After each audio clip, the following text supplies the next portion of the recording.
একটি বাস 7 ঘন্টা 30 মিনিটে কলকাতা থেকে রওনা হয়ে কোথাও না থেমে দুপুর 12টায় দীঘায় পৌঁছালো। যদি বাসটির গতিবেগ ঘন্টায় 45 কিমি হয়, তবে কলকাতা থেকে দীঘার দূরত্ব কত? এরকম টাইপের অঙ্ক যে কোনো চাকরির পরীক্ষা কিন্তু থাকেই। তো বন্ধুরা দেখো, ভালো করে বোঝার চেষ্টা করবে, অঙ্কটি কিন্তু খুব সহজ। সময়ের গতির অঙ্ক যে কোনো পরীক্ষায় থাকেই। এবার তাহলে কি করব আমরা? 7টা 30 মিনিটে রওনা দিয়েছে আর কোথাও না থেমে 12টার সময় দীঘায় পৌঁছাছে। তার মানে দীঘা যেতে বাসটির সময় লেগেছে সেটা আমাদের বের করতে হবে। তাহলে দীঘা যেতে বাসটির সময়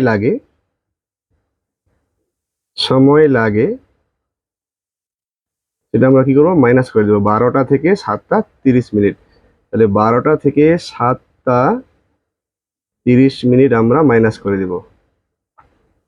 তাহলে সময় লাগবে আমার 4 ঘন্টা 30 মিনিট।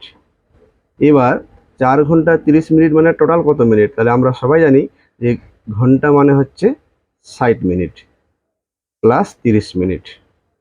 তাহলে এবার দেখো, 4 6 24, 240 মিনিট প্লাস 30 মিনিট। তাহলে আমার টোটাল হয়ে গেল এখন 270 মিনিট।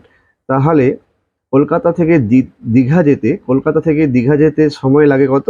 270 মিনিট।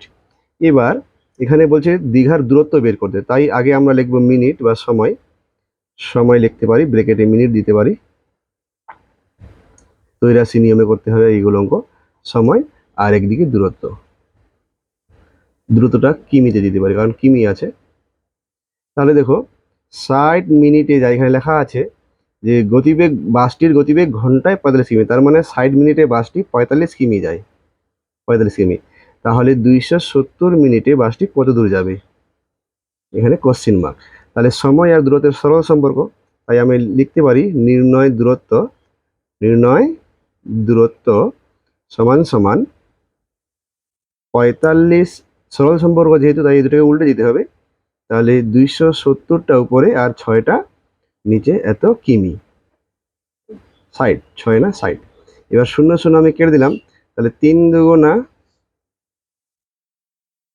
6 আর 3 9 27, 3 দিয়ে আমি কাটলাম।